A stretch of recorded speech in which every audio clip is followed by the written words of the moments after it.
ये कहानी है जग्गी पकौड़े वाले की। जग्गी की पत्नी सीमा और जग्गी दोनों मिलकर पकौड़े बेचा करते हैं। जग्गी के पकौड़े लोगों के बीच काफी प्रसिद्ध हैं। जो एक बार उसकी दुकान में आता है वो बार बार आना चाहता है। पकौड़े खा लो, पकौड़े, गर्मा गर्म पकौड़े, प्याज के पकौड़े, आलू के पकौड़े, मिर्ची के पकौड़े। एक बार खाओगे बार बार आओगे। राजू और उसके दोस्त दिनकर को आज पकौड़े खाने का मन हुआ तो वे नुक्कड़ के पकौड़ों की सबसे फेमस दुकान यानी जग्गी पकौड़े वाले की दुकान की ओर बढ़ चले। आज सही समय पर निकले हम दोनों, नहीं तो जब तक जग्गी की दुकान पर पहुंचते थे उसकी दुकान के सारे पकौड़े खत्म हो जाते थे।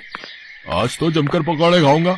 जग्गी के मिर्च वाले पकौड़े तो इतने स्वादिष्ट होते हैं भाई कि क्या बताऊं यार। एक बार मेरी बीवी मुझसे नाराज चल रही थी, उस रोज मैं उसके लिए जग्गी के पकौड़े ले आया। अरे राजू भाई क्या बताऊं, एक वो दिन है और आज का दिन है। मेरी बीवी मेरे से ऊंची आवाज में बात तक नहीं करती, नाराज होना तो छोड़ ही दो। राजू और दिनकर बातें करते हुए जग्गी की दुकान के बिल्कुल नजदीक पहुंच गए थे। तभी उन्हें दूर से जग्गी की दुकान पर भारी भीड़ दिखाई दी। अरे दिनकर भाई, कहीं आज भी हम लोग लेट तो नहीं हो गए? देख रहे हो जग्गी की दुकान के बाहर लोगों की भीड़। दिनकर दुकान की ओर देखता है, लेकिन एक बात उसे अजीब सी लगती है। उसने देखा कि दुकान के बाहर जितने लोग थे लगभग सभी के हाथ में डंडे थे, कुछ ने पत्थर भी उठा रखे थे। अरे राजू भाई, भीड़ तो दिख रही है, लेकिन भीड़ में लोगों ने डंडे और पत्थर क्यों उठा रखे हैं? कहीं कोई गड़बड़ है क्या? उन्हें कुछ समझ आता उससे पहले लोगों के जोर जोर से चिल्लाने की आवाज आने लगी और सभी गुस्से में कह रहे थे, मारो मारो मारो इसे, छोड़ना नहीं है, मार इसका, मार। उसके बाद दिनकर और राजू ने देखा कि वहाँ खड़ी भीड़ जग्गी को दुकान से खींचकर बाहर निकाल रही है। बाहर निकल, बाहर निकल, निकल। आज हम तुम्हें तुम्हारी हरकतों की वो सजा देंगे कि तू जिंदगी भर याद रखेगा। ये कहकर भीड़ में खड़े एक आदमी ने डंडे का जोर का प्रहार जग्गी पर किया। जग्गी दर्द से कराहने लगा।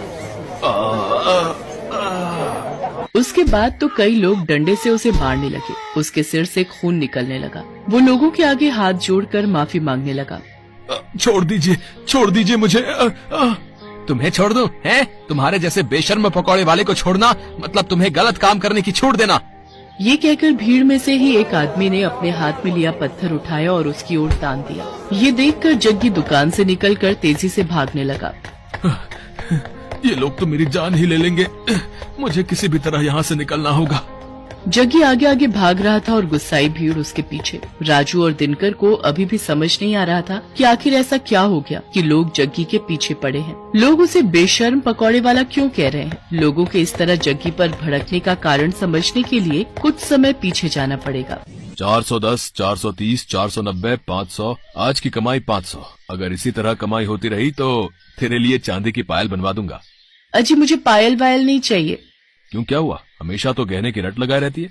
हाँ गहने मुझे चाहिए, लेकिन ईमानदारी के पैसे से।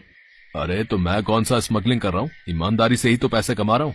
देखिए जी, ये आपको भी पता है आप कैसे पैसे कमा रहे हैं। पकौड़ों को बनाने के लिए आप क्या करते हैं? अगर किसी को पता लग गया ना तो फिर बवाल हो जाएगा, कोई आपको छोड़ेगा नहीं। अरे तू चुपचाप रह, फालतू की बड़बड़ मत कर। मुझे जैसे बेचना है पकौड़े मैं वैसे ही बेचूंगा। जग्गी बहुत ही बेशर्म इंसान था। वो पकौड़े तो बेचता था लेकिन बहुत ही गंदे तरीके से। वो पकौड़े के गोलों को पहले अपने गंदे बगल के तले दबाता और फिर पकौड़ियाँ तलता। उसे ये सब करने में बहुत मजा आता था। ये हो गए पकौड़े के गोले तैयार। अब इसे दबाता हूँ अपने गंदे बदबूदार बगल के तले। ये लो, ये दब गया। अब इसे डालता हूँ कढ़ाई में। ये कहकर उसने पकौड़ों को कढ़ाई में डाला। कढ़ाई से निकलने के बाद उसने पकौड़ों की ओर गौर से देखा और मन ही मन मुस्कुराते हुए बोला, ये लो, ये हो गए मेरे असली पकौड़े तैयार। सीमा मुझे और बेसन दे, मुझे पकौड़ों के और गोले बनाने हैं। सीमा अपने पति को हर दिन ये गंदी हरकत करते देखती और उसे टोकती, लेकिन वो अपनी बेशर्मी से बाज नहीं आता था। अरे ये तो क्या हर दिन चिक चिक करती रहती है, हैं? क्या करती रहती है? मैं कोई गलत नहीं कर रहा। ये तो किताबों में लिखा है कि पसीने की कमाई का मोल ही अलग है, और मैं तो पसीने की ही तो कमाई कर रहा हूँ। मेरे बगल के, यानी मेरे बगल के पसीने की कमाई। अरे वही तो पकौड़ों में स्वाद भर देते हैं और लोग बार बार हमारी दुकान में आते हैं। ले तू भी खा मेरी पसीने की कमाई के पकौड़े। मुझे नहीं खाने आपके पकौड़े, लेकिन मैं अब भी कह रही हूँ आप ये बेशर्मी छोड़ दीजिए, नहीं तो ये एक दिन आप पर ही भारी पड़ेगी। लेकिन जग्गी पर अपनी बीवी की बातों का कोई प्रभाव नहीं पड़ता। वो अपनी बेशर्मी जारी रखता और अपने ग्राहकों को जो उस पर इतना विश्वास करते थे उन्हें पसीने से सने गंदे पकौड़े देता। समय इसी तरह बीत रहा था और जग्गी की बेशर्मी भी जारी थी। इस बीच सीमा गर्भवती हो गई। सीमा बहुत खुश थी। जग्गी भी ये खबर सुनकर बहुत खुश था। वाह सीमा वाह, देख रही हो भगवान की कृपा कैसे भर भर कर बरस रही है हम पर। हाँ देख रही हूँ, तभी तो आपको कहती हूँ अब तो वो काम छोड़ दीजिए, अब हमारा बच्चा आने वाला है। अरे तो फिर से शुरू हो गई, तुझे क्या दिक्कत है? क्या दिक्कत है मेरी तरक्की से? कभी कभी तो लगता है कि तुम मेरी सबसे बड़ी दुश्मन है। एक बार फिर से जग्गी ने अपनी पत्नी सीमा को चुप करा दिया और अपनी बेशर्मी में लगा रहा। लेकिन वो कहते हैं ना कि गलत काम कितनी भी चतुराई से आप करें, एक न एक दिन आपका भेद खुल जाता है और फिर उसके बाद आपको उन सारे पुराने गुनाहों का भी हिसाब देना होता है जो आपने किया होता है। एक दिन की बात है, जग्गी पकौड़े बनाने के लिए पकौड़ों के गोलों को अपने बगल के नीचे दबा रहा था और धीरे धीरे कढ़ाई में डाल रहा था। तभी दूर खड़े एक आदमी की नजर उसकी इस हरकत पर गई। अरे ये पकौड़ी वाला जग्गी क्या कर रहा है भाई? है? अरे छी छी छी छी छी, मुझे तो उल्टी आ रही है इसकी इस हरकत को देखकर। उसने चुपके से जग्गी का वीडियो बना लिया और फिर उसकी दुकान पर गया। ओए जग्गी, तू तो बड़ा बेशर्म है? तुम्हारे ग्राहक तुम पर इतना भरोसा करते हैं और तू उन्हें गंदे पकौड़े खिलाता है? गंदे पकौड़े? ये आप क्या कह रहे हैं भाई? ज्यादा भोले मत बन और सच सच बता, तू पकौड़ों को तलने से पहले उसे अपने बगल के नीचे दबाता है ना? छी छी छी छी, ये आप क्या कह रहे हैं साहब? भला ऐसा कौन करता है? मैं तो पूरी सफाई से अपना काम करता हूँ। क्यों सीमा, बताना साहब को। सीमा ने जग्गी की बात का कोई जवाब नहीं दिया, बस अपना सिर नीचे झुका लिया। वो ग्राहक समझ गया कि जग्गी इस तरह उसकी बातों को नहीं मानेगा। उसने जो वीडियो बनाया था वो वीडियो उसने लोगों को भेजना शुरू कर दिया। जिसने भी उस वीडियो को देखा उसे उबकाई आने लगी। छी छी छी, बाप रे, मैंने भी तो इसके यहाँ के पकोड़े खाए थे। वो ऐसे पकोड़े बनाता है? इस तरह से तो वो लोगों की सेहत से खिलवाड़ कर रहा है। वो वीडियो 1 से 10, 10 से 100 और 100 से फिर लाखों लोगों तक पहुंचकर वायरल हो गया। उस वीडियो को देखकर सभी को बहुत गुस्सा आया और गुस्से में वे सभी जग्गी की दुकान पर डंडे और ईंट पत्थर लेकर पहुंच गए।